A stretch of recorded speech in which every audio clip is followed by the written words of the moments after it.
যাদের চোখের মধ্যে ছানি পড়ে গিয়েছে, যাদের চোখটা অহেতুক শুধু দেখা যায় লাফালাফি করে, অথবা যে কোনো সমস্যা আপনার চোখের মধ্যে আছে, আপনার চোখের উপরে হাত রেখে প্রত্যেক নামাজের পরে আপনি আল্লাহর এই খাস নামটি যদি আপনি পড়তে পারেন, ইয়া নূর ইয়া নূর, এই শব্দটি যদি আপনি 11 বার পাঠ করে আপনার চোখের মধ্যে আপনি ফু দিবেন, আল্লাহ রব্বুল ইজ্জত ওয়াল জালাল সমস্ত সমস্যা থেকে আল্লাহ পাক আপনাকে হেফাজত করবেন। আমার প্রিয় ভাইরা, মুহাদ্দিসিনে কেরাম রাসূল সাল্লাল্লাহু আলাইহি ওয়াসাল্লাম যে কথাগুলো বলেছেন এগুলো অবশ্যই বাস্তব হয়ে আছে। আমার প্রিয় ভাইরা, আমি নিজে এর জ্বলন্ত প্রমাণ। আমার চোখের মধ্যে অনেক সমস্যা ছিল, আমি যখনই সমস্যা ফিল করি আলহামদুলিল্লাহ আমি তখনই 11 বার ইয়া নূর পড়ে আমার চোখের মধ্যে আমি ফু দেওয়ার চেষ্টা করি। মাথায় প্রচন্ড ব্যথা হয়, আল্লাহ পাক এর থেকে আমাকে হেফাজত করেন। আমার চোখে আগে অনেক সময় অনেক সমস্যা ছিল, চোখের অনেক পাওয়ার ছিল চশমার মধ্যে, দিন দিন এগুলো কমে যাচ্ছে।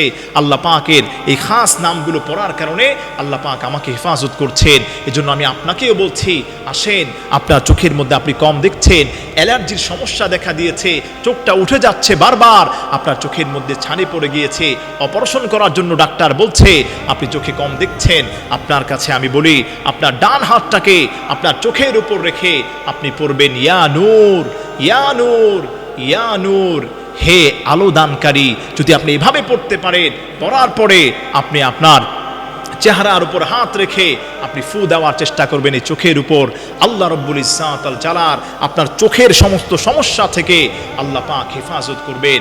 আমার প্রিয় ভাইরা, আল্লাহর কালামটা সত্য, অবজ্ঞা করা যাবে না, অবহেলা করা যাবে না। যারা এটাকে অস্বীকার করবে, অবজ্ঞা করবে, ছোট করবে, আল্লাহ পাক তাদেরকে কিন্তু কঠিন শাস্তির সম্মুখীন করবেন। আল্লাহর কালামটাকে আপনারা বিশ্বাস করেন, বাসায় গিয়ে মা বোনদের কাছে, মাহফিলে যারা এসেছেন মা বোনদেরকে বলবেন, এবং আপনারা যারা এগুলো সোশ্যাল মিডিয়ায় যাবে এগুলো আপনারা শেয়ার করার চেষ্টা করবেন, সবার কাছে এই কথাগুলো পৌঁছে দেওয়ার চেষ্টা করবেন। নবীজি বলে দিয়েছেন, বাল্লিগু আন্নি ওয়ালাউ আয়া, আমার পক্ষ থেকে কোনো বাণী এবং হাদিস যদি তোমরা পেয়ে যাও সেটাকে তোমরা ছড়িয়ে দাও, ছিটিয়ে দাও। রব্বুল ইজ্জত ওয়াল জালাল তোমাদের আমল নামায় অবিস্মরণীয় ফলাফল আল্লাহ পাক দান করবে।